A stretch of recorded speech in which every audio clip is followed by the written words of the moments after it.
읽어보지 않으신 분도 계실 것 같은데요. 그래서 저도 이걸 준비하려고 제가 한번 다 보긴 봤는데 다시 보다 보니까 이게 글씨는 크고 또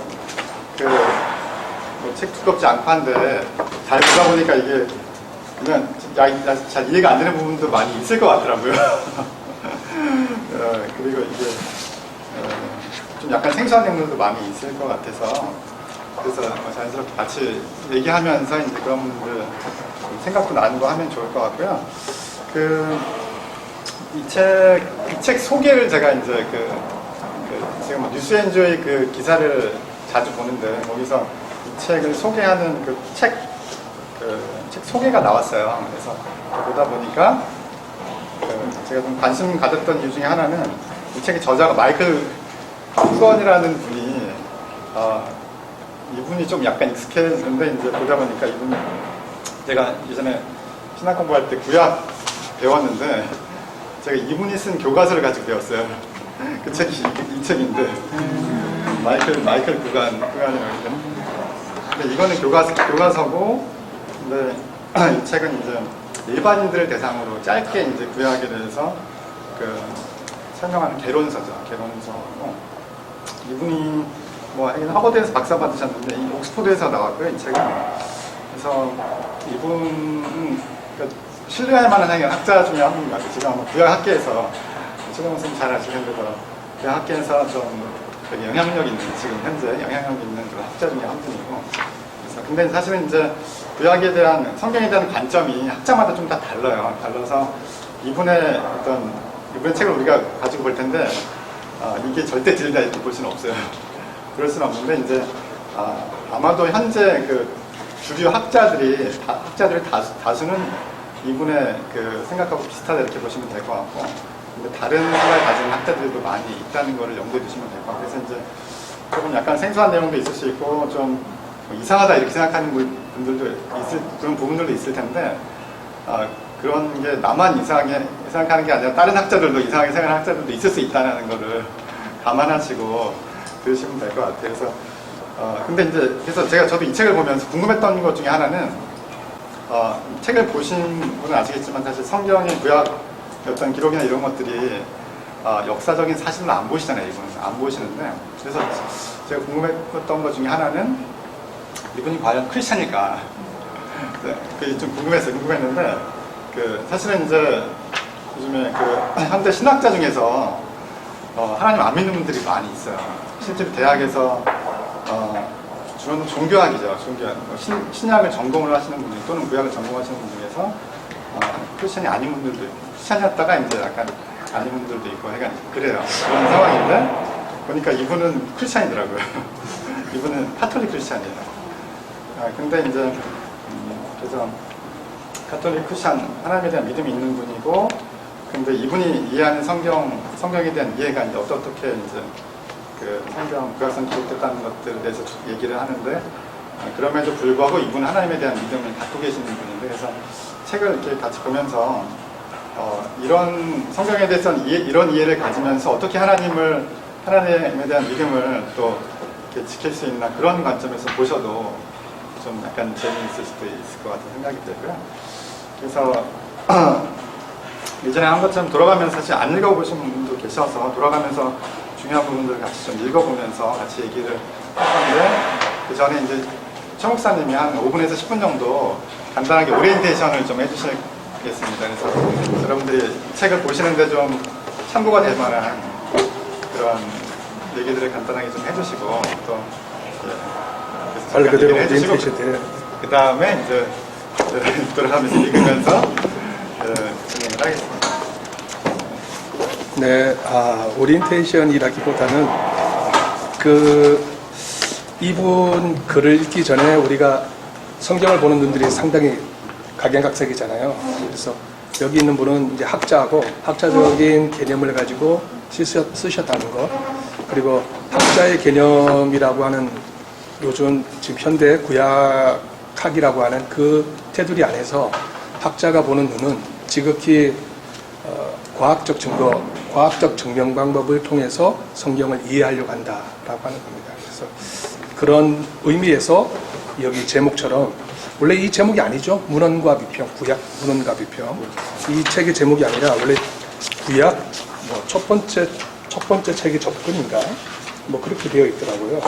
그래서 이 밑에 있는 가제 같은 경우는 아마 이 번역하시는 분이 따로 다른 것 같아요. 원래 특별한 제목은 아니고. 그러나 전체적으로 이분이 풀려고 하는 그 키워드가 문헌이라는 것을 가지고 접근을 하려고 한다라는 것이고, 비평이라는 말은 다양한 비평 방법이 있습니다. 뭐 과학 분야에서도 여러 가지 비평 방법을 가지고 비평 논리를 가지고 쓰듯이 구약학계에서도 구약만 놓고 볼 때도 여러 가지 비평 방법이 있는데 그 비평 방법을 사용하기는 하는 것 같아요. 그런데 일반적으로 큰 테두리는 역사 비평이라고 하는 개념에서 접근을 하려고 합니다. 오해하지 말 것은 역사가 진리가 아니다. 진리는 역사를 해석하는 것에서 진리가 나온다라고 하는 그런 개념인데, 아무튼 우리가 일반적으로는 역사를, 즉 팩트를 true라고 하는 개념으로 너무 가깝게 이해하다 보니까 성경을 읽는데 여러 가지 난제들이 있는 것 같아요. 그런 기조의 학문적 성향을 가지고 있고, 그리고 그 역사를 어떻게 해석하면서 접근하느냐, 그 부분을 가지고 이해를 할 때 필요한 도구가 있어야 되는데, 그 도구가 이분은 문헌이라고 하는 개념을 씁니다. 문헌. 우리가 뭐 책을 읽을 때 어떤 문헌 자료를 가져와서 읽잖아요. 성경에 있는 이야기도 문헌에, 즉 고대 근동, 그 당시 기록되어졌던 또는 그 전에 이스라엘 백성들이 그 전부터 기록되어 왔던 다른 나라의 문헌들을 참고를 해야만 성경 안에 있는 그 배경사와 함께 그 이야기를 풀어갈 수가 있다. 이 정도의 선에서 이분이 좀 이야기를 하려고 하는 것이 아닌가. 그래서 이거를 역사적 사실로 믿는다 안 믿는다는 상당히 어려운 부분입니다. 역사적 사실이라고 하는 것은 밖에 나와 있는 해석을 가지고 우리가 지금 대하고 있기 때문에 이분의 글을 일단은 처음부터 끝까지 좀 찬찬하게 읽어볼 필요가 있을 것 같고, 분명히 우리가 성경을 해석하는 데는 도움이 되지 않을까 싶습니다. 그러나 다만 한계는 있습니다. 제가 요즘에 읽는 책은 또 따로 있는데요. 아마 혹시 세속도시라고 하는 책을 읽어보셨는지 모르겠습니다. 가비국수. 예. 여기 목사님 옆에 계시니까 저희 왼팔 같고 고사님 가비국수가 최근에 2008년인가 그때 쓴 글인데 번역이 돼서 2015년에 쓴 글인데 번역이 돼서 2017년에 나왔어요. 그 책을 지금 읽고 있는데 이분이 올해 아마 90세인가 그래요. 미국 도시 상당히 옛날 루터 킹 목사님하고 같이 사회 운동도 하셨고 한 그런 분이었어요. 감옥에도 가시고 그분이 보는 관조랑 이분이 보는 관조랑 상당히 달라요. 근데 요즘에 우리는 이제 교회 공동체니까 역사 비평이라고 하는 학문적인 단계를 넘어서서 그 안에 어떠한 하나님의 말씀에 대한 진리, 그 예수 그리스도에 대한 그 진리가 담겨져 있는가, 거기까지 나아가는 방법들을 그분은 좀 접근을 하려고 하더라고요. 근데 그분은 성경학자가 아니에요. 철학자, 종교학자이신데 그 약간의 그 차이점은 있습니다만, 아무튼 우리가 무언가 한 단계 더 나아가기 위해서, 또 더 깊게 나아가기 위해서는 성경 안에서는 구약에 대해서는 요와 같은 그 비평서 하나를 완독하는 것도 상당히 의미가 있다, 이렇게 생각이 들어집니다. 중간중간 읽다가 조금 어려운 용어들이나 이런 것들이 나오면은 제가 아는 선 안에서는 좀 참고 각주를 한번 당해보도록 하겠습니다. 전체적인 이끌어가는 건 우리 베이스맨께서 하실 것 같습니다. 끝날 때까지 끝까지 참여해 주시면 좋겠습니다. 끝난 게 끝난 게 아니고. 오늘 1장에서 4장까지 하는 거고, 다음에 이거 보니까 뭐 엄청나게 많아요. 12장까지 있는데 예. 앞부분이 조금 더 약간 생각할 게 많을 것 같고 뒷부분은 조금 더 될 것 같은데, 일단은 뭐 되는 대로 하겠습니다. 뭐 꼭 다 안 해도 되고요. 그리고 이렇게 돌아가면서 이제 읽으면서 제가 조금 핵심적인 부분들을 지정을 해드릴 텐데, 읽으면서라든지 또는 언제든지 궁금한 거라든지 또 떠오르는 생각 있으면 얘기해 주시면 그거 가지고 같이 논의하고 이렇게 하겠습니다. 편하게 이렇게 돌아가면서 좀 읽어주시면 좋을 것 같은데, 일단은 1장 보자. 1장에 2페이지 처음부터 10페이지 세 번째 문장까지 좀 장면님 읽어주시나요? 예, 6페이지 처음부터. 예. 그거부터 10페이지 한 세 번째 문장. 네, 여기부터 여기까지. 네, 여기까지. 구약 성서를 이해하는 한 가지 방법은 이 문헌을 일종의 영문학 선집처럼 대하는 것이다.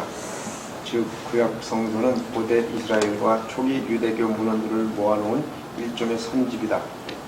영문학 선집과 마찬가지로 구약 성서는 1000년 이상 된 작품 중 일정한 작품을 선별한 것이고 다양한 글을 수록하고 있다. 이러한 글들을 서 혹은 기라는 더 큰 단위에 포함되었다. 각각의 서와 기는 상대적으로 독립된 단위이지만 때로 이러한 구분은 임의적인 것으로 보인다. 이를테면 여호수아 서의 결말 부분은 판관기, 사사기의 도입부와 자연스럽게 이어진다. 사무엘상과 하, 사무엘하와 열왕기상, 그 외 몇몇 책들도 마찬가지다. 하나의 서나 기에 여러 장르의 글이 들어있을 때도 있다. 예를 들어 창세기의 역사 내러티브에는 법이나 의례와 관련된 본문뿐 아니라 길고 짧은 시들이 곳곳에 있다. 현대 학자들은 창세기 1장에서 11장에 나오는 신화에서 족보, 여행기, 목록, 연설 등과 같은 장르들을 37에서 50장에 나오는 요셉 이야기에서는 일종의 중편소설이라는 장르를 발견했다. 이처럼 구약 성서를 이루는 많은 책은 여러 글을 합쳐놓은 것이며 특히 분량이 긴 책에서는 여러 장르의 글이 섞여 있음을 자주 확인할 수 있다.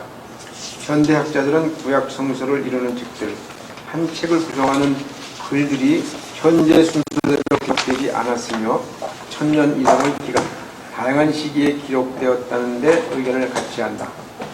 이 지점에서 구약 성서와 일반 문학 선집은 구별된다. 구약 성서에 처음 등장하는 10여 권의 책과 이를 구성하는 단편들은 저술 시기를 따라 배치된 것이 아니라 내러티브의 배경이 되는 연대 순으로 배치되었다.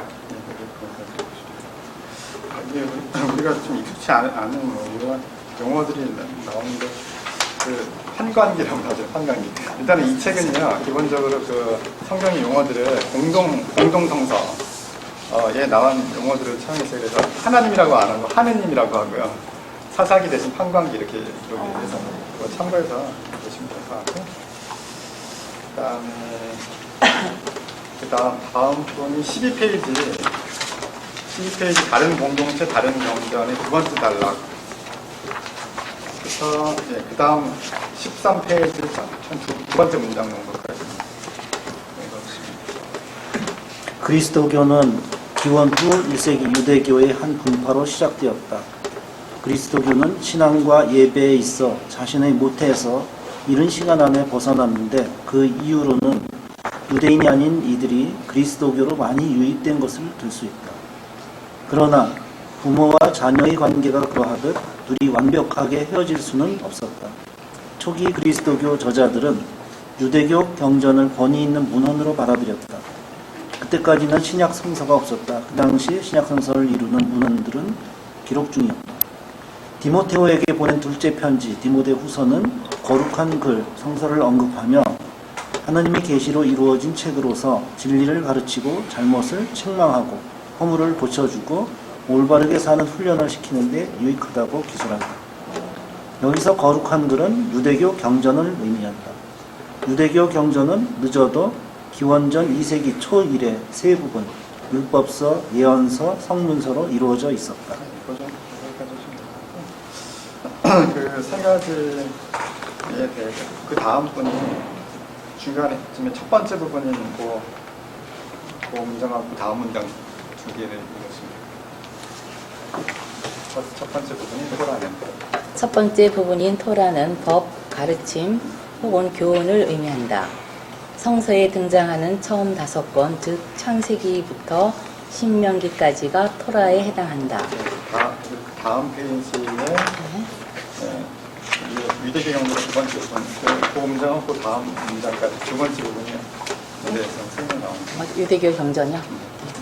유대교 경전의 두 번째 부분은 예언서로 전기 예언서와 후기 예언서로 나뉜다. 전기 예언서는 여호수아서, 판관기, 사무엘서, 열왕기로 구성되어 있다. 이 책들은 토라의 내러티브가 끝난 지점에서 시작하며 약속의 땅인 가나안에서 펼쳐진 이스라엘 백성의 역사, 모세의 후계자인 여호수아의 인도 아래 가나안 땅을 정복하는 이야기로부터 종종 불안했던 이스라엘 왕정의 역사를 거쳐 기원전 6세기 초 바빌로니아의 땅을 빼앗길 때까지 역사를 다룬다. 후기 예언서는 예언자 개인의 이름을 딴 책들로 이루어져 있다. 여기에는 긴 분량으로 인해 대예언서라는 이름 붙는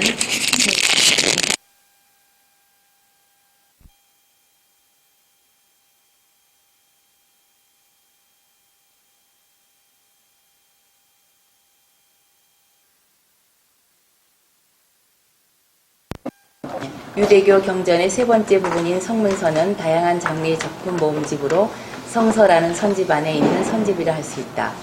시편, 잠언, 아가, 에가에는 여러 종류의 시가 등장한다. 욥기와 전도서는 인간의 조건을 고찰하는 데 대개 시의 형태로 표현되어 있다. 룻기, 에스겔서, 에스더서, 다니엘서에는 일종의 역사 소설이 담겨 있다. 혹시 보시면서 궁금한 거나라든지 아니면 이런 떠오르는 생각이나 이런 거 있으면 언제든지 얘기하셔도 됩니다. 그다음에 16페이지 정경 볼까요? 정경. 근데 이 사람이 지금 계속 선집에 대한 선집이라는 용어 쓰잖아요. 그 선집이 다양한 글들을 모아놓은 것을 선집이라고 보통 얘기를 하는 것 같아요. 그래서 성경을 보는 것도 그 이면에 여러 고대 근동의 문헌 글들을 모아서 거기에 대한 배경사로 이제 성경을 같이 맞추어서 보아야 된다라는 의미로 선집이라는 개념을 자꾸 쓰는 것 같아요. 그래서 글을 글대로 해석을 할 때, 성경을 해석할 때 그의 글들을 이해하면은 성경이 해석된다. 또 그런 개념이 아마 이분의 기조에 깔려 있는 것 같습니다. 내러티브라는 말이 나오는데 그냥 이건 이야기 이렇게 보시면 될 것 같아요. 내러티브. 이야기 이렇게 보시면 될 것 같아요. 그다음에 이제 정경, 다음 분이 정경 그 부분부터 맨 밑에서 두 번째 줄까지 읽어주시면 될 것 같아요. 몇 페이지요? 정경 성서의 구성은 여기부터 맨 밑에 두 번째 줄.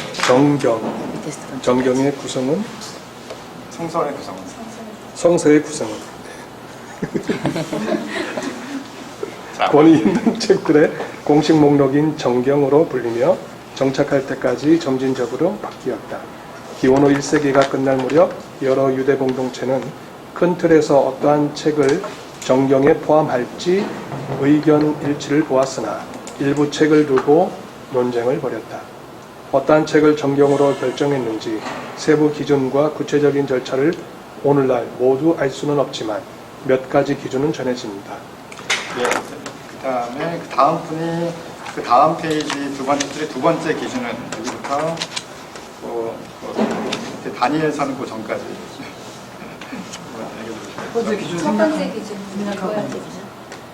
아니 그 첫 번째 기준은 했고 첫 번째 기준은 책이 히브리어로 기록되어 있어야 한다. 그런 것이다 중요한. 그 다음에 다음 페이지 다음 페이지 두 번째 줄 두 번째 기준은 여기에 두 번째 기준은 시기와 관련이 있다. 어떠한 문서가 정경으로 간주되려면 기원전 5세기 중반인 에즈라 시대보다 앞서 기록되어야 했다. 당시 유대인들은 에즈라를 하나님께 직접 영감을 받은 마지막 사람으로 여겼기 때문이다. 이 때문에 유대교 지도자들은 다니엘서를 정경으로 인정했다. 그리고 현대 학자들은 다니엘서가 에즈라 시대 이후인 기원전 2세기에 기록되었음을 밝혀냈지만 말이다. 예, 여기까지 읽어주시면 될 것 같고. 그 다음에 18페이지, 그 다음 페이지 세 번째 줄부터 19페이지 첫 번째 줄까지 그 다음 분이 쫙 읽어주시면 돼요. 18페이지, 19페이지 첫 번째 줄까지. 유대교가 정경화 작업을 마무리하기 전에 그리스도교는 어느 정도 형태를 갖추고 있었다. 당시 그리스도교 신자의 대다수는 헬라어를 말하는 유대인과 이방인이었다. 초기 그리스도교는 헬라 시대 일부 유대 공동체가 그랬듯 벤시라의 지혜서와 유디서 같은 책들을 경전으로 받아들였고 종교개혁 때까지 그리스도교 정경 목록에 포함했다. 종교개혁 시기 마르틴 루터는 오직 히브리어로 된 진리만이 그리스도교 성서에 포함될 수 있다고 주장했고 다른 개혁가들도 이를 따랐다. 그들은 그리스도교 전경을 유대교의 히브리 성서인 타낙에 속한 책들로 제한했다. 그리스도교 전경을 타낙에 속한 책들로 제한해야 한다는 주장은 5세기 위대한 그리스도교 성서학자였던 히에로니무스가 이미 제기한 바 있다. 그런 전경에 속하지 않은 책들을 외경이라고 불렀는데 이는 숨겨진 책이라는 뜻이다. 실제로는 숨겨지지 않았지만 로마 카톨릭과 동방 종교의 대부분은 이 문헌들을 전경으로 간주하며 다소 모호한 지위를 고려해 제2경전이라고 부르기도 한다.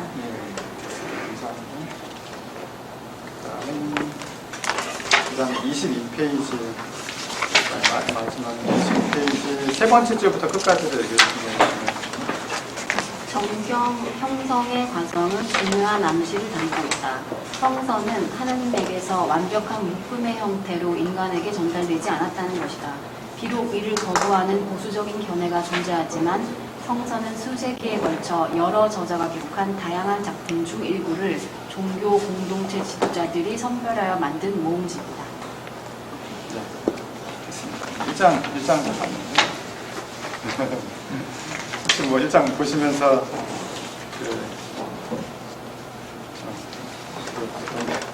동의를 하시나요? 아니면 좀 이상한 거라든지 아니면 좀 그러신 거 궁금한 거라든지 있으시면 얘기하셔도 이렇게 여러 저자들이 기록한 기록물들이 있었다면 그거를 보고 또 뭔가 한 사람들이 있었나요? 그러니까 그 결과물 문서를 활용해서 뭘 했던가. 저 얘기하지 마시고 갑자기 읽을 수 있는 사람이 별로 없었을 것 같은데 다시 한번 왜 남아 있었는지. 지금 크게 다시 한번 얘기해 주세요. 아니 이 성경 그러니까 구약이 만들어지기 위해서 이제 뽑아낸 그 원 소스가 있잖아요. 근데 그것들을 누가 만들었는지 모르지만 그게 뭔가 목적이 있어 만들었을 거 아니에요? 그게 실제로 만들어져가지고 활용이 됐는지 그 시대에 그 상황에서. 여기 문제가 아마 캐논이라고 하는 정경화, 정경이라는 말 자체가 기준이라는 의미잖아요. 기준은 우리 교회에서 만약에 키를 잴 때 기준이 없으면 크다 작다가 말할 수 없듯이 그 기준을 잡는데 처음에는 아마 애매모호한 상황이 있었던 것 같습니다. 그런데 기본적으로 히브리 사람들이 캐논 정하기에는 크게 부담이 없었어요. 아니, 제 질문한 거는 캐논을 정하는 걸 누가 했냐 이건 묻는 게 아니라 캐논이 어디선가 나온 거잖아요. 원래 있던 문헌들에서. 그렇죠. 그 원래 문헌들이 왜 만들어졌고 누가 그걸 가지고 썼냐 그 얘기를 하려고 하는데 다음에도 있고 그 11페이지에 보면 더 오래된 책들이라는 여기 이제 색깔 이렇게 박스처럼 된 게가 있어요. 더 오래된 책들 예를 들면 여기 뭐 야외의 전쟁사, 전쟁사기, 야살의 책, 솔로몬의 실록 이런 구약 성경 읽다 보면 뭐 어디 이런 예를 들면 야살 책에 뭐가 있었다 이런 내용들이 나와요. 그래서 아마도 이제 그 부분들은 이런 책, 야외의 전쟁사라든지 야살의 책 이런 게 아마도 있었을 거라고 생각을 하는데 그거가 따로 발견된 게 없고 그리고 그거를 실제 누가 썼는지 알 수는 없는 거죠. 자료가 남아 있는 거 없습니다. 그러니까 지금같이 뭐 인쇄물로 돼서 쫙 배포가 되고 그런 건 아니었을 테니까 많은 사람이 접하지는 못했을 것 같긴 한데 왜든지 그 돌판에 쓰였던 어디에 쓰였던 간에 누군가 그걸 보고서 뭔가를 이용을 하지 않았을까. 근데 그런 게 혹시 뭐 근거가 없죠. 충분히 그 고고학적으로 나오고 있어요. 일단 기본적인 전통과 전승, 각 소수의 그 믿음 있는 사람들이 자기 공동체 내에서 가지고 있었던 글들이 따로 보관되어 있었다는 거죠. 그게 이제 보통 우리가 몇 번씩 얘기했던 게 쿰난, 사해 그 바다 남쪽의 쿰난이라고 하는 지역에 발굴된 그런 문헌들 중 우리가 들었던 이사야 두루마리 같은 거. 그거는 성경 전체가 있는 것이 아니라 두루마리 하나를 가지고 그 조그마한 공동체가 계속 가지고 다녔던 전통이 있으면서 또한 그것을 그 다음 세대에 전수해주는 그런 기능이었거든요.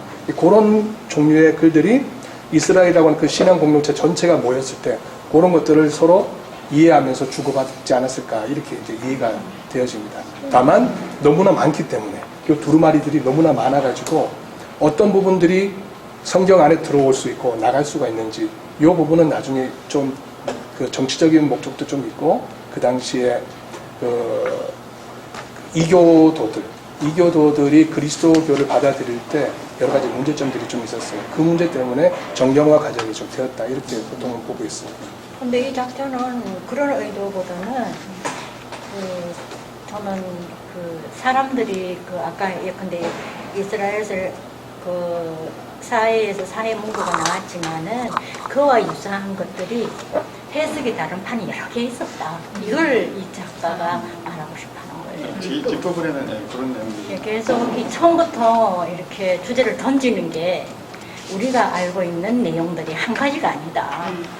여러 가지. 그래서 이분이 강조하는 게 문헌이라는 말을 계속 강조하고 그 다음에 선집이라는 말을 강조하는 거예요. 선집이라는 거는 우리도 책을 선집을 하면은 뭐 애들 우리 교양서적 같은 것도 그 주최하는 사람들이 마음대로 뽑아들이잖아요.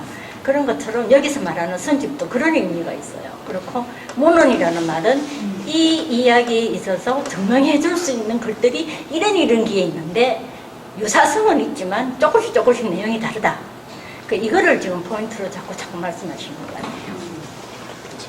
이렇게 정경 과정에서 우리가 읽지 않았지만 그 유대인 성경이 가지고 있는 순서와 개신교 성경이 가지고 있는 순서에 대한 차이가 언급되는 게 좀 중요하다고 보는데 유대인 성경에서는 이제 성문서가 가장 뒤라고 한다면 이제 여기 나와 있지만 개신교 성경 우리가 보는 성경에서는 말라기 마지막에 있으면 교체해서 예수 그리스도과 연결되는 어떤 신학적인 논리가 담겨 있다 이 부분이 뒤에 나오더라고요. 그리고 구약 성서 정경이 의외로 상당히 늦게 됐어요. 이제 1세기에 됐으니까 서기 1세기에 된 거예요. 얌리아 회의가. 그러니까 그 얘기는 뭐냐면 기독교 세력을 갖다가 사실 막으려고 유대교가 구약 정경을 그제서야 픽스시킨 거거든. 그러니까 구약 정경이 되는 것에는 기독교의 영향도 있었던 거죠. 기독교를 의식하면서 정경은 우리만 쓰는 거야 라고 하는 그런 의도도 있는 거죠. 그러니까 기독교가 없었으면 정경화 작업도 이렇게 구약 정경도 빨리 되진 않았을 거예요. 우리는 구약 정경은 꽤 오래전에 됐고 그게 이제 이렇게 왔다고 생각하는데 그게 아니라 우리 기독교가 먼저 있었고 구약 정경은 후에 있다는 거죠.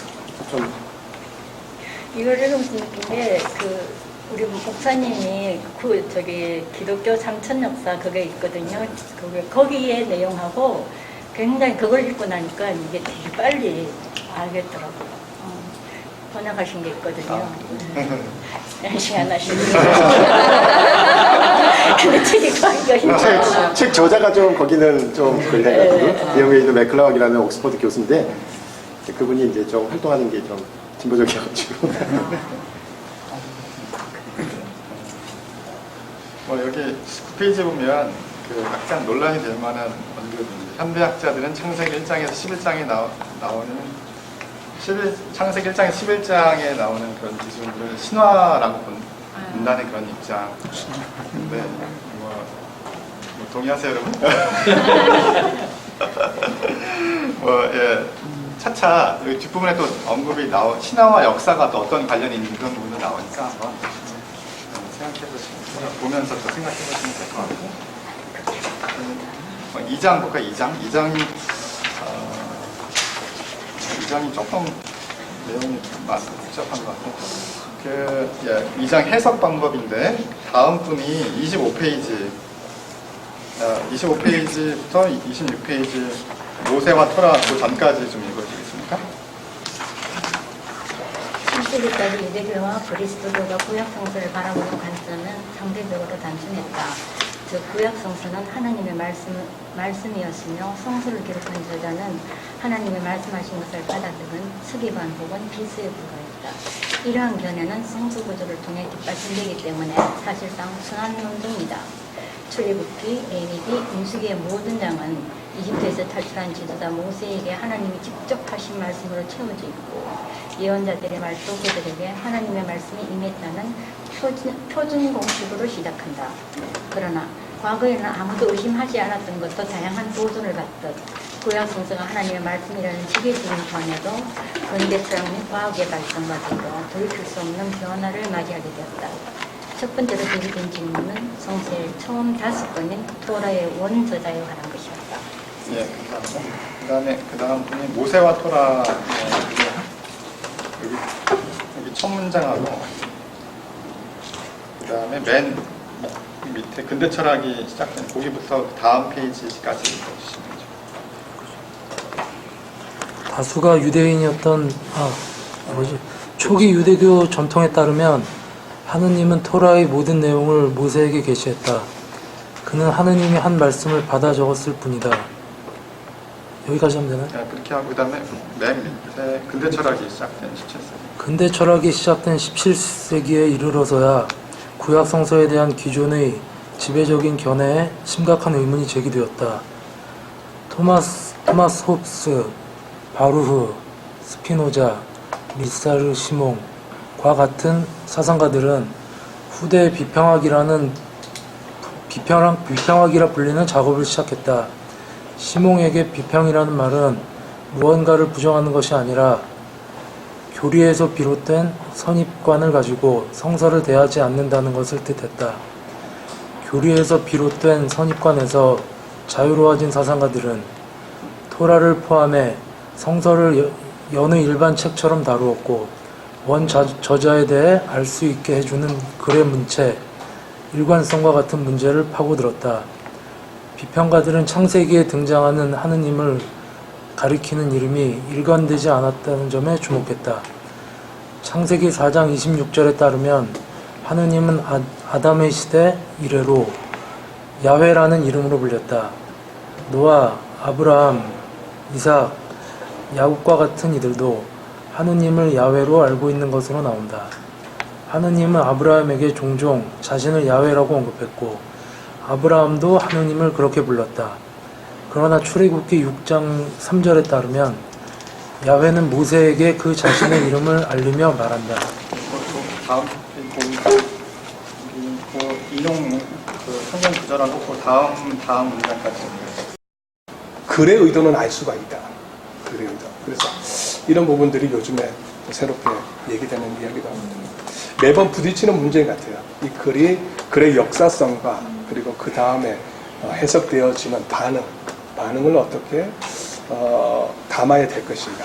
이거는 결국은 우리의 그 신앙 사고를 하나로 좀 이렇게 만들어서 결합해가지고 가야 될 그런 부분이 아닌가. 결국 우리가 해결해야 될 부분 같아요.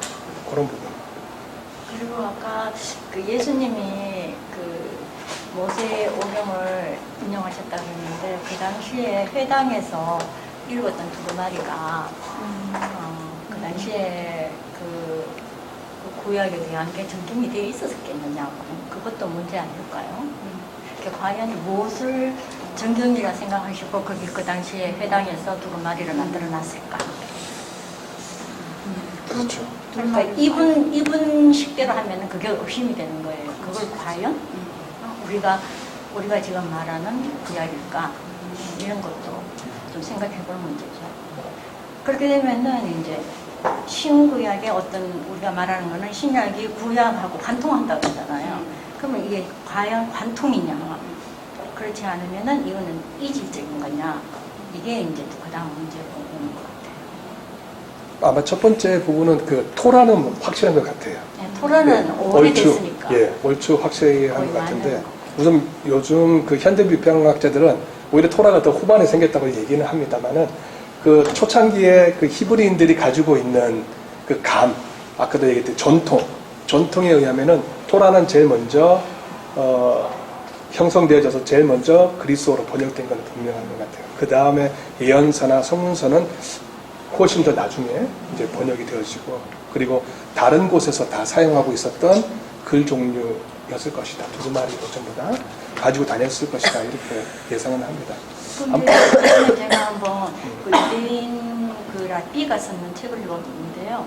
거기에서는 토라를 어떻게 하느냐 그러면은 그 기본적인 어떤 우리가 생각하는 오경이 아니라 삶에 있어서 필요한 법이 있잖아요. 토라가 그 법이잖아요. 그런 생활에 필요한 법들을 기본적으로 우리나라 같으면 그 고조선의 팔조문처럼 딱 만들어 놓고 그러면서 시간이 가면서 변화됐다는 거예요. 그렇게 생활이 복잡해지면 또 바뀌어지고 그 형식에 따라서 역사의 순환과 삶의 문화에 따라서 이 토라가 변화가 됐기 때문에 수많은 동안 토라가 있을 수 있었다. 다른 거는 많이 없어졌잖아요. 사실은 없어졌는데 토라만은 그 사람들이 갖고 있었던 게 그런 거다.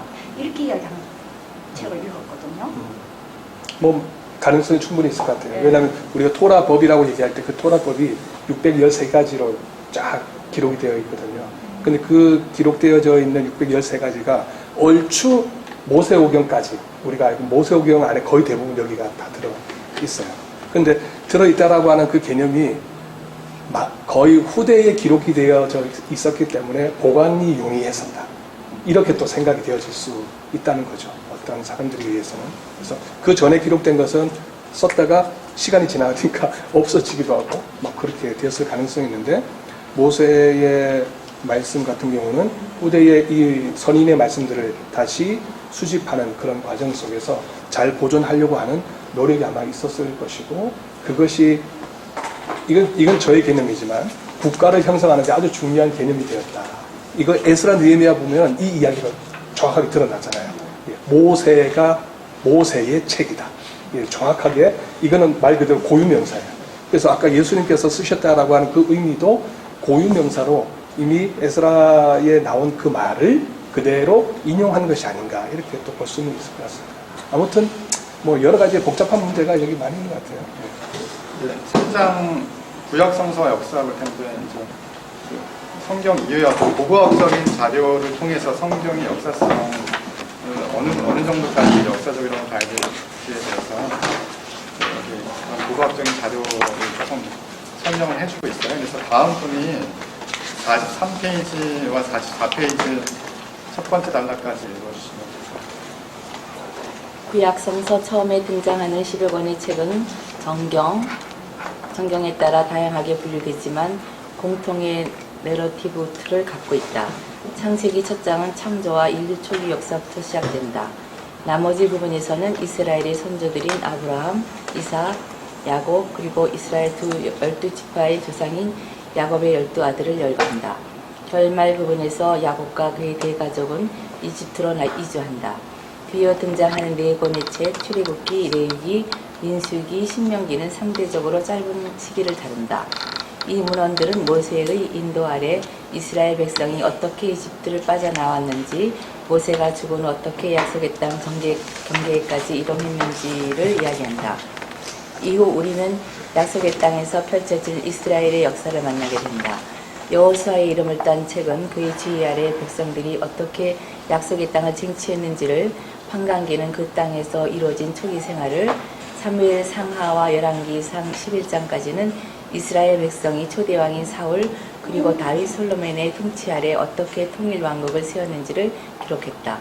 열왕기의 나머지 부분은 솔로몬이 사후 분열된 두 왕국 북이스라엘과 남유다 왕국의 역사를 추적한다. 북이스라엘은 아시리아에 의해 정복당했고 한 세기는 조금 더 지나 남유다 역시 바벨로니아에 의해 정복당했다. 다음 분 거기부터 맨 아래까지 읽어주시면 계몽주의 네. 시대 이전까지 사람들은 이러한 내러티브를 실제 역사로 간주했다. 사람들은 성서 저자들이 기술한 연대기와 수천 년이 넘는 시간 동안 일어난 사건들을 역사적으로 정확한 이야기로 받아들였다. 게다가 그들에게 이 이야기는 하나님의 영감을 받아 적은 이야기였다. 그들에게 성서에 담긴 내용은 모두 진실이었고 세부사항 역시 마찬가지였다. 네, 맨 마지막 줄까지 읽겠습니다. 이럴 전제로 17세기 아일랜드 아마의 대주교였던 제임스 어셔와 몇몇 학자들은 성서에 나오는 숫자들을 이용해 세상의 창조가 기원전 4004년에 이루어졌으며 아브라함이 기원전 1996년부터 1821년까지 살았다고 추정했다. 감사합니다. 그래서 지구의 역사가 6,000년이 나오는 거죠. 기원전 4,000년, 현재 2,000년 합쳐서 6,000년.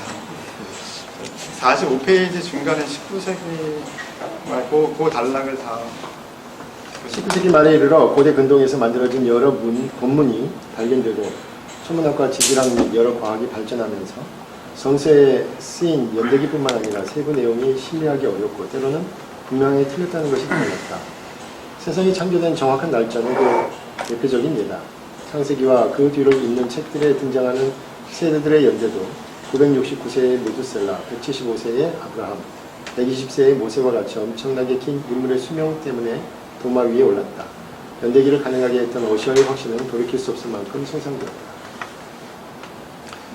이제 그 다음 분이 그 다음 이어서 그 46페이지 첫 번째 단락까지 저기 46페이지 위에 3분의 1 정도 동시대 성서 전까지 읽으시면 됩니다. 성서 외 고대 본문들은 고대 이스라엘의 후기 역사를 일정 부분 뒷받침하는 증거를 제공하기도 했다. 그러나 역사를 거슬러 올라갈수록 성서에 나오는 연대는 정확성을 잃는다. 창세기 12장부터 신명기 끝까지 아브라함부터 모세까지의 시대에 관한 확실한 증거는 찾을 수 없다. 그 이후 시대인 여호수아로부터 통일 왕국 시대까지 사울과 다윗, 솔로몬의 통치에 해당하는 시기도 마찬가지다. 다만 북이스라엘이 남유다와 분열한 이후 시대에 대해서는 성서 기록과 관련된 증거들이 있다. 여기까지 읽으시면 될까. 그 다음에 비문, 고대의 비문들이 있는데,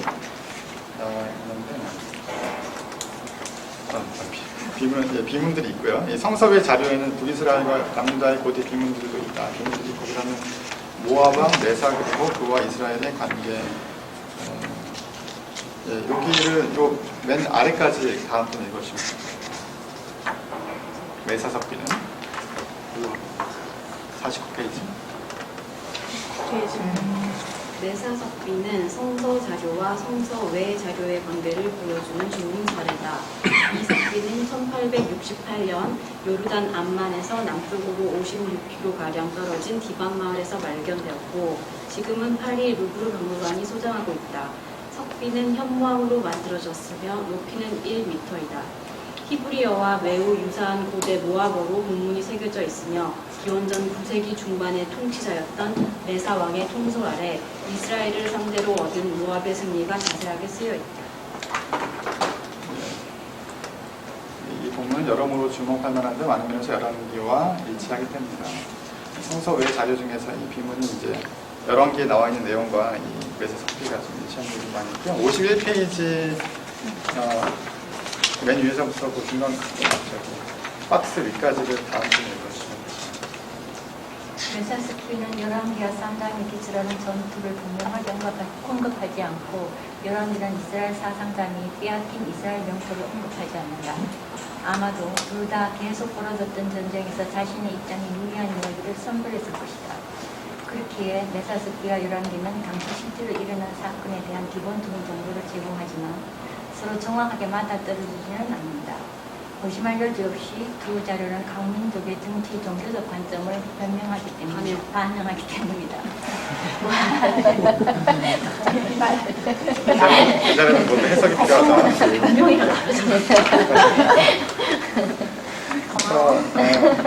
아마도 같은 사건이라고 보여지는 열왕기와 3장의 내용과 메사석비의 내용이 자기의 어떤 그 관점에서 그 어떤 사실이 있었고 어떤 사실이 있었고 자기의 관점에서 그걸 기술을 했다. 조금 내용이 다르다.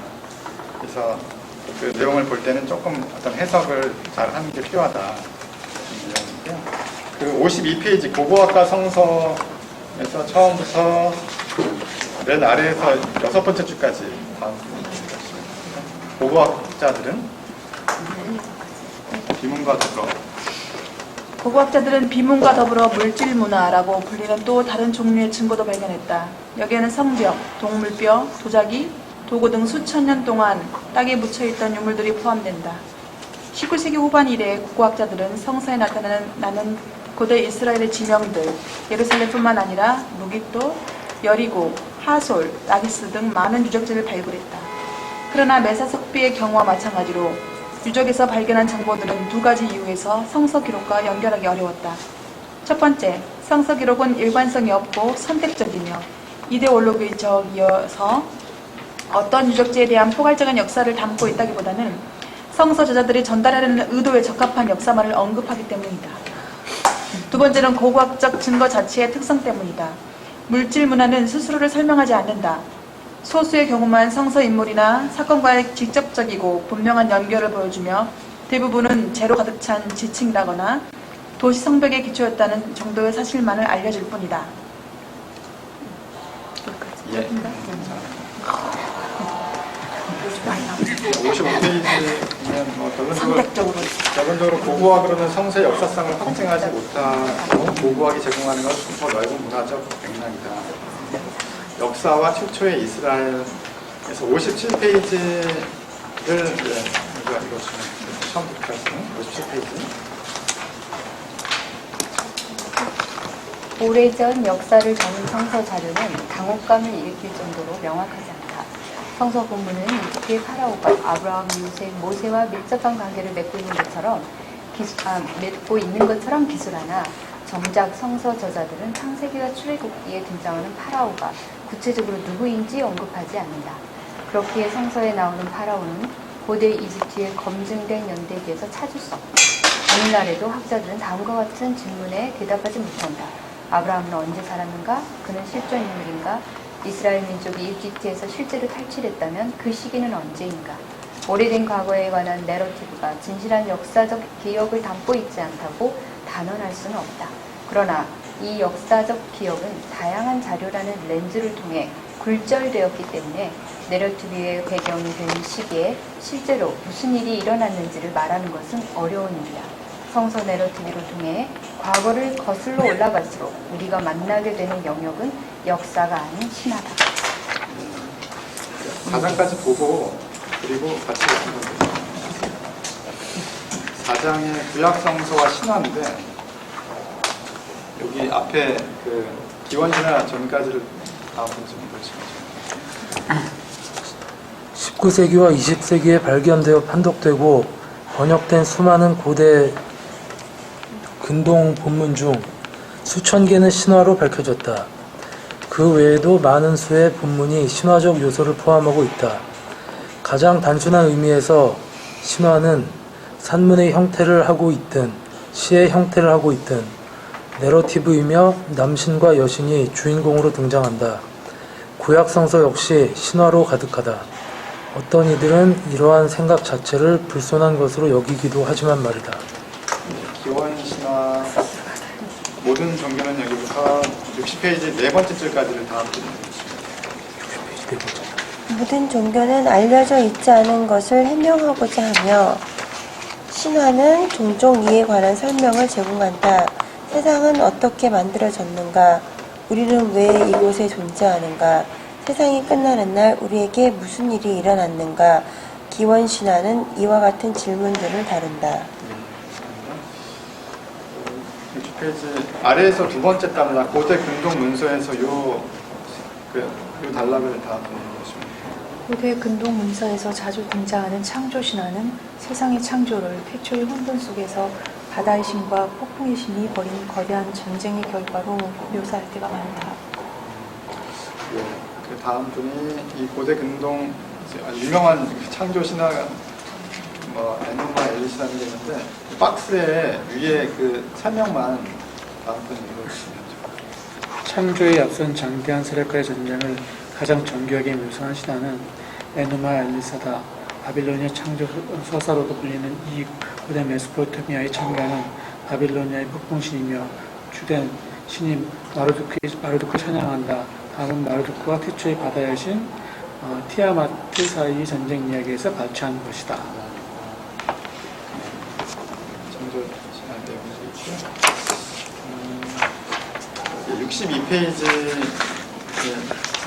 처음부터 끝까지를 읽어주시죠. 걱정했잖아요. 네. 아니면 저쪽에 이목사님. 어디 찍을까요? 62페이지 처음부터 끝까지. 한 페이지. 처음부터 창세기 서두에 등장하는 가장 유명한 창조 이야기는 창조 이전의 전적을 암시하며 시작한다. 창세기 1장 2절 말씀. 물론 창조 이야기는 전적을 구체적으로 묘사하지 않는다. 그러나 성서의 다른 곳에서는 창조 역사, 바로 전쟁 이야기가 종종 등장한다. 성서에는 태초의 바다를 여러 이름으로 부르는데 시면, 바다, 강, 레비아단, 용 혹은 뱀과 같은 왕칙은 성서 외의 자료에도 등장한다. 물론 나합처럼 오로지 성서에만 등장하는 명칭도 있다. 또한 이스라엘 신 야훼는 자주 폭풍의 신으로 묘사된다. 그의 달명거리자 경빙자이기도 한 가나안 신 바알처럼 야훼는 구름을 타고 오시는 분, 그리고 천둥소리로 말하며 폭풍 속을 뚫고 자신을 드러낸다. 이스라엘 백성은 자신들의 주된 신을 묘사할 때 고대 근동 곳곳에 발견되는 신화적 어휘를 사용했다. 이러한 신화와의 친밀성은 창세기 6장 9장 홍수 이야기에서도 분명히 드러난다. 네, 64페이지 홍수 그 신이 일으키는 거기부터 다음번 그 5째 줄 거기까지 읽으시면 돼요. 신이 일으키는 대홍수를 다룬 신화는 메소포타미아 문화에서 여러 형태로 존재한다. 성서에 나오는 노아와 홍수 이야기처럼 이 신화들에서도 주인공이 신이 내린 명령을 따라 배를 만들고 그 결과 온 가족이 살아남아 홍수가 잠잠해진 뒤 신에게 제사를 드리는 장면이 나온다. 길가메시 서사시에서 발췌한 홍수 이야기는 성서 이야기와 좀 더 도드라지는 유사성을 보인다. 이 이야기에서 화자는 주인공 우투나피팀이며 자기 배가 산 위에 놓인 뒤 발생한 일을 자세하게 설명한다. 그 밑에 계속 읽어주시죠. 7번째 날이 되었을 때 나는 비둘기를 밖에 놓아주었다. 비둘기는 나갔다가 다시 돌아왔는데 앉아서 쉴 자리가 보이지 않았기 때문이며 그래서 선회했다. 나는 제비를 밖에 놓아주었다. 제비도 나갔다가 다시 돌아왔는데 앉아서 쉴 자리가 보이지 않았기 때문이며 그래서 선회했다. 나는 까마귀를 밖에 놓아주었다. 까마귀는 나가서 물에 빠지는 것을 보았다. 그러자 까마귀는 배를 채우고 깃털을 고르고 꼬리를 들어 올렸고 선회하지 않았다. 그제야 나는 모두를 사방팔방으로 내보냈고 희생 제사를 드렸다. 신들이 향기를 맡았다. 신들이 향긋한 향기를 맡았다. 신들은 파리처럼 희생 제물기로 모여들었다. 다음 분이 끝까지 읽어주세요. 이와 마찬가지로 이와 마찬가지로 창세기에서도 노아는 홍수 이후 까마귀를 한 번, 비둘기를 3번 놓아준 뒤 야훼께 희생 제사를 드렸고 야훼는 향긋한 냄새를 맡았다. 이 외에도 성서 속 신화와 성서 외 문헌들에서 발견되는 신화 사이의 유사한 구절들은 서로가 연관되어 있음을 분명하게 보여준다. 한 문헌이 다른 문헌을 의존한 게 아니라면 두 문헌 모두 공통된 전승을 사용했을 것이다.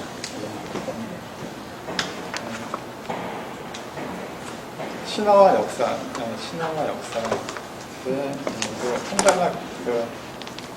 단락씩 신화와 역사가 어떤 관련이 있는지.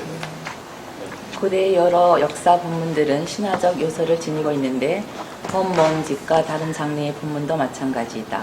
예를 들어 기원전 9세기 중반 모압 왕 메사는 이스라엘에게 승리했음을 기념하면서 비문에 자신이 주로 모시던 신 모구스가 자신에게 어떻게 말했는지 자신을 위해 어떻게 행동했는지를 적어놓았다. 마찬가지로 기원전 586년 예루살렘을 멸망시킨 바벨로니아의 왕 느부갓네살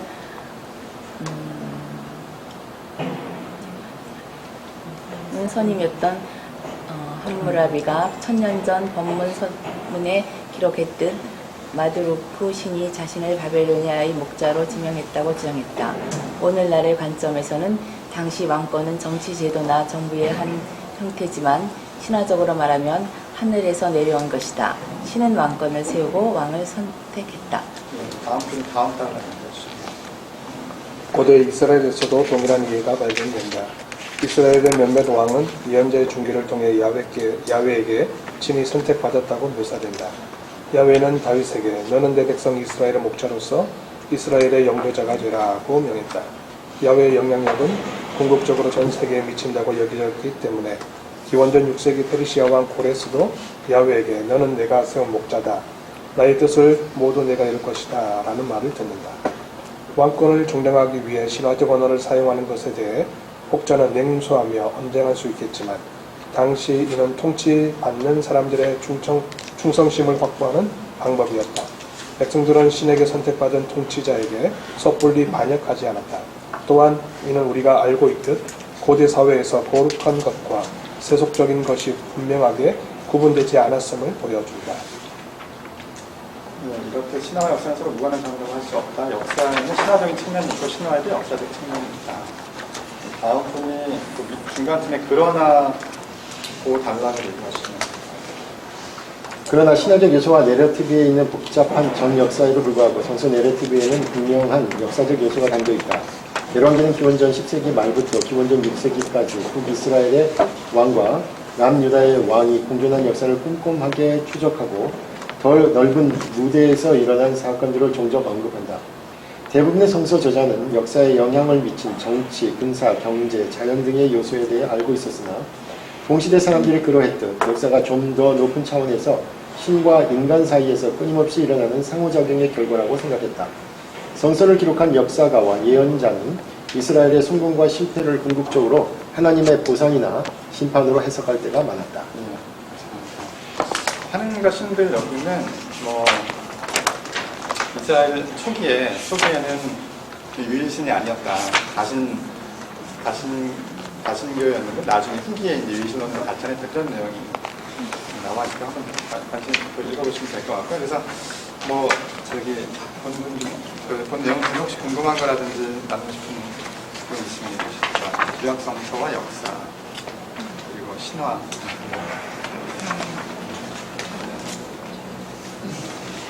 어떠세요? 이상한 거 없어요? 이상한 거. 저는 관점이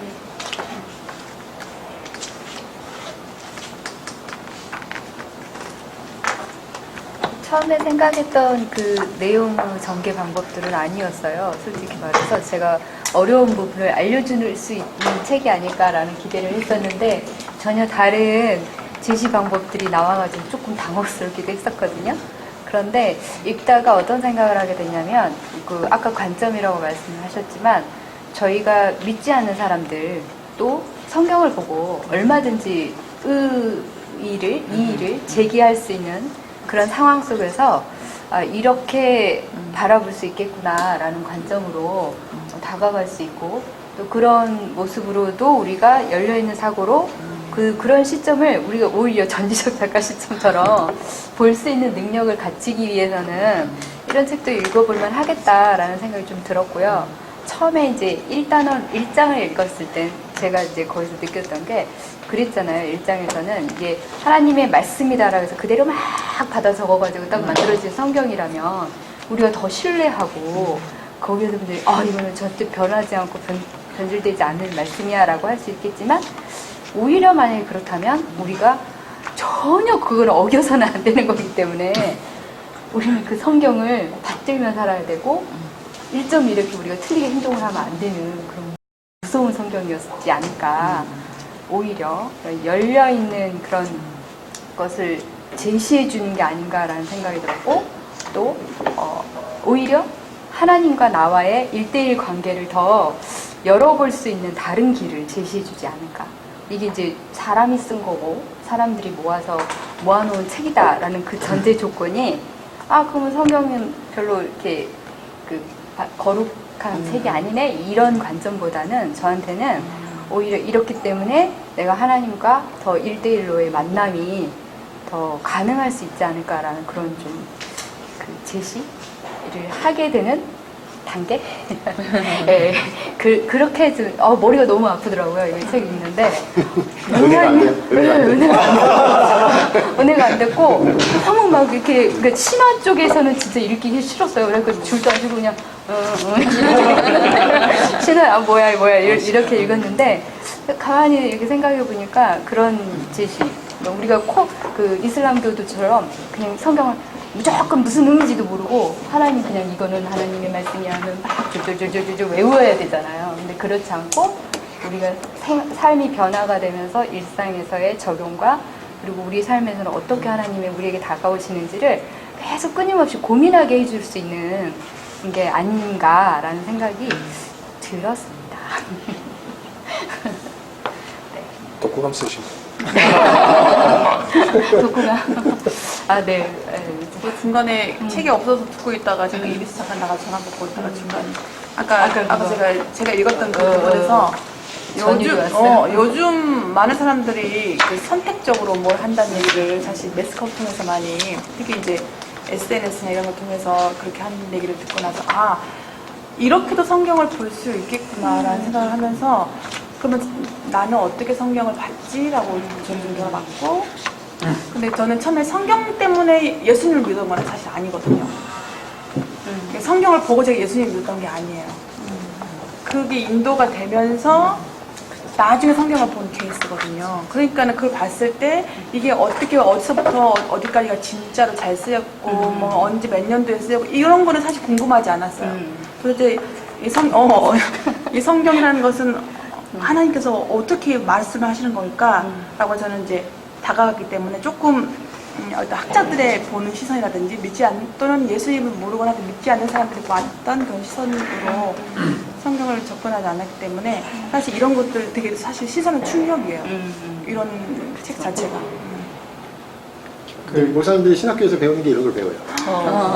이게 기본 텍스트니까. 그러면 어떤 그 목사님들은 얘기할 때 뭐 1.1핵도 틀리지 않다라고 하시는 분이 있을 수 있잖아요. 네, 그렇죠. 계신 것 같고, 그리고 그분들은 그 당시에 배웠을 때 어떤 그런 신학의 교육 공부한 당시에 그렇게 뭐 제도적이나 어떤 환경 자체가 그렇게 교육을 받았던 건가요? 그러니까 제가 좀 말씀드리면 그 무슬림 교단에서는 이걸 비판하는 성경 해석을 배워요. 그러니까 오히려 문서설이 왜 아닙니까? 왜 모사가 다 썼는지에 대한 증거를 그쪽에서는 마련해가지고 이것들이 연구 결과가 잘못됐다는 식으로 해서 오히려 보수적으로 성경을 읽게 하는 학교에서는 그런 해석을 추구하기도 하고요. 그리고 오늘 뭐 최목사 얘기했지만 여기 30페이지 보면은 제가 좀 읽어드릴게요. 오늘날 게다스 학자가 문서설만이 최종 형태의 오경을 형성한 많은 과정을 완전히 설명할 수 없는 동의한다. 그럼에도 문서설은 구약을 해석하는 이들이라면 반드시 맞닥뜨려야 출발점이다. 딱 요만큼의 위치에 문서의 위치가 그냥 딱 출발점의 위치. 그래서 이제 신학교를 가니까 먼저 배우는 게 이거고 이거의 그 장점과 단점, 약점이고. 그러면 거기에 대해 또 파생된 질문인데요. 우리나라 교회 전체를 한 100%로 잡았을 때 그런 제가 말씀드린 그런 쪽에 계신 분들은 몇 %나 잡으려고 계실 거라고 생각하세요? 그게 어떤 면에서? 어떤 성경 해석하는 과정에서 1.1핵도 안 씁니다. 한국교회에서. 네. 10% 아닐까? 90% 이상이죠. 한국교회는 한 90%가. 그래요. 거의 다. 총신합동인가요? 네, 거기랑 부산의 고시. 아니, 진보 성향의 기장 목사님들조차도 거의 그렇게 목회하시는 분이 90% 이상. 나는 그렇게 목회 안 하면 목회할 수 없고. 그러니까 목회는 힘들다는 게 문제죠. 저는 이제 이 책을 읽으면서 저는 창조과학을 예전에 굉장히 책을 많이 읽었거든요. 창조과학. 그리고 그 과학자들이 되게 많으시잖아요. 뭐 미국이나 독일 유명한 유수한 과학자들이 그분이 다 창조과학을 하시는데 저기 한동대학교 초대 총장님이 그 창조과학 하나님께 이끌림 받아서 나중에 그러니까 두 부부가 완전히 다 헌신하시고 모든 것에 다 헌신하셨잖아요. 저는 그걸 보면서 저도 뭐 눈물을 흘리면서 봤거든요. 그 책들을. 근데 그걸 보면서 이렇게 많은 지식을 가지고 있는 분들이 결국은 창조과학에 그러니까는 매료라기보다는 거기에 그 진리에 이끌려서 그 한동대학을 세우고 그 많은 한동대학은 세워질 수 있는 대학이 아니었어요. 사실 보면은 그 기도와 그 모든 사람의 헌신으로 세워진 건데 그런 걸 보면은 하나님이 살아계신 거잖아요. 그런 거를 보면은. 그래서 이 사람들은 어떻게 이런 문서설 같은 이런 핍박에도 근거하면서 창조과학을 지켜내는지 나는 사실 믿음의 관점으로 보게 돼서 지금 제가 이 4장까지 읽었지만 제가 이제 대학 다닐 때 기독교 문학사를 들었거든요. 그 이제 이거를 배웠어요. 기독교 문학사에 대해서 성경을 문학으로 배웠거든요. 그러면서 저는 이제 뭐 저도 모태신앙이고 3대 신앙이기, 저는 25세 중반 이후 성령 받고 제가 하나님을, 예수님을 보고 나니까는 저도 보고 난 다음에 성경을 한 5독, 6독 한 케이스이기 때문에요. 근데 그때 그걸 보면서, 아, 그렇다면 사람들이 왜 교회가 왜 있을까? 교회는 성경 문학 비평을 해야 되는 게 그게 교회인데, 그럼에도 불구하고 그 사람들이 여태까지 기독교가 지켜줄 수 있었던 것은 믿음이잖아요, 사실은. 변하지 않은 믿음. 그 절대신 하나님에 대한 그 믿음이잖아요. 그러니까 그것 때문에 교회가 있는 거지. 그러니까 부수적으로 건강하게 가기 위해서 이런 문학사 연구도 있고 하는 것들이지, 그런 거를 하나하나 따져서 보면 믿음은 이루어질 수가 없어요. 그런 게 있기 때문에 기독교사도 발전하는 거고, 뭐 목회도 발전하는 거 물론 다 그래요. 그렇지만 동전의 양면을 볼 때 우리가 취할 것이 무엇인가를 생각하면, 너무 심취하면요 믿음 성장이 정말 도움이 안 돼요. 그러니까 저는 그 기독교 문학사를 들으면서 제가 뭐 열심히 뭐 그렇게 신앙생활을 한 것도 아니지만 그냥 저는 그 성령이 주신 거라고 생각을 해요. 그런데 저렇게 믿으면 사람은 믿음이 있을 수가 없다. 그러니까 저는 그 19세, 20세 때 그 생각을 했어요. 그 기독교 문학사를 들으면서 이건 성적을 받기 위해서 내가 진짜 대승적으로 취업할 것이고 버릴 것이 있는 것이다라는 거를 스스로 생각하면서 공부를 했었거든요. 그러니까 그런 걸 보면 아까 목사님께서 말씀하신 대로 관점이에요. 이 읽는 사람이 어떻게 받아들이는 것인가의 관점이지. 그러니까는 보통 이제 그게 또 저희 한국 교회사에 들어와서는 막 해방하고 해방신학, 민중신학하고 막 같이 해가지고 기독교 문학사를 막 그렇게 가르쳤거든요. 제가 공부할 때 보면은 깜짝 놀랐어요. 그래서 이거는 그러니까 그게 확 믿는 사람들은 그게 절대적인 것처럼 훅 빠져가지고 신앙은 버리고 운동하고 막 비판하고 막 이런 사람들 나가는 것도 무조건 믿어라. 저희 결혼할 때 저희 엄마가 저희 남편한테 뭐 예수님은 잘 믿냐 그랬더니 교회 열심히 나가고 있습니다 그랬더니 우리 엄마가 그렇지 무조건 믿어야지 이러니까는 거기서 빵 터질 뻔했대요.